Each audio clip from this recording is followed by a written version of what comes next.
രണ്ടാം വട്ടമേശ സമ്മേളനത്തിന്റെ ചരിത്രം എന്ന് പറഞ്ഞാൽ ഗാന്ധിജിയും അംബേദ്കറും തമ്മിലുള്ള യുദ്ധത്തിന്റെ ചരിത്രം. ഗാന്ധിജിയും അംബേദ്കറും തമ്മിൽ വാക്പയറ്റ് നടത്തുന്നതിന്റെ ചിത്രം. Baba Saheb doctor B R. അംബേദ്കർ പറഞ്ഞു, ഇന്ത്യയിലെ ഐത്തജാതിക്കാർക്ക് വയലിൽ കനകക്കതിർ വിളയിക്കുന്നതിനും മണ്ണ് മലർവാടിയാക്കുന്നതിനും വേണ്ടി രക്തം വിയർപ്പിന്റെ രൂപത്തിൽ വസിക്കുന്ന മണ്ണിന്റെ മക്കൾക്ക് അവർക്ക് അവരുടെ ഇടത് കൈയിലെ ചുണ്ടാണിവരിൽ കറുത്ത മഷി പതിപ്പിക്കാനുള്ള വോട്ടവകാശം വേണം. ഞങ്ങളുടെ കുഞ്ഞുമക്കളെ വിദ്യ അഭ്യസിപ്പിക്കാനുള്ള സ്വാതന്ത്ര്യം വേണം, വിദ്യാഭ്യാസ സ്വാതന്ത്ര്യം വേണം.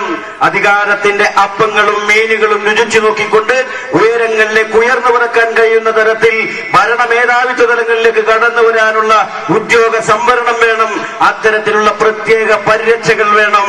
അത്തരം ഒരു പരിരക്ഷകളില്ലാതെ ഇന്ത്യക്കൊരു ഭരണമാറ്റം പാടില്ല എന്ന് പ്രഖ്യാപിച്ചപ്പോ ഗാന്ധിജി പറഞ്ഞു, ഹിന്ദു സമൂഹത്തെ രണ്ടായി കാണാൻ ഞാൻ അനുവദിക്കില്ല.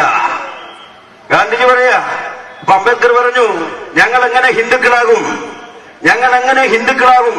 നിങ്ങളുടെ ഹിന്ദു മതത്തിന്റെ ഏതെങ്കിലും ക്ഷേത്രത്തിൽ ആരാധന നടത്തുന്നതിനോ ഹിന്ദു ദൈവങ്ങളെ പൂജിക്കുന്നതിനോ ഹിന്ദു ദേവതകളെ ആരാധിക്കുന്നതിനോ ഹിന്ദു ക്ഷേത്രങ്ങളുടെ നാലയലത്ത് കൂടി പോലും വഴി നടക്കാനുള്ള അവകാശം ഞങ്ങൾക്കുണ്ടോ?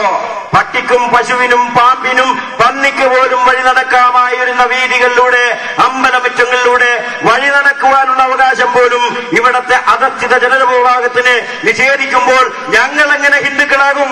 V are not Hindus. ഞങ്ങൾ ഹിന്ദുക്കളല്ല. ഹിന്ദു മതത്തിൽ നിന്നും വ്യത്യസ്തവും വ്യതിരക്തവുമായിട്ടുള്ള സംസ്കാരത്തിനുടമകളാണ് ഇന്ത്യയിലെ ഐത്തജാതിക്കാരെന്ന് ബാബാ സാഹബ് ഡോക്ടർ ബി.ആർ. അംബേദ്കർ പ്രഖ്യാപിക്കുമ്പോൾ ഗാന്ധിജിയുടെ വിപരീതാഭിപ്രായങ്ങളെ പരിഹാസത്തിന്റെ എരിവുള്ള ശരമുകൾ കൊണ്ട് എഴുതി വീഴ്ത്താൻ അംബേദ്കർക്ക് കഴിഞ്ഞു.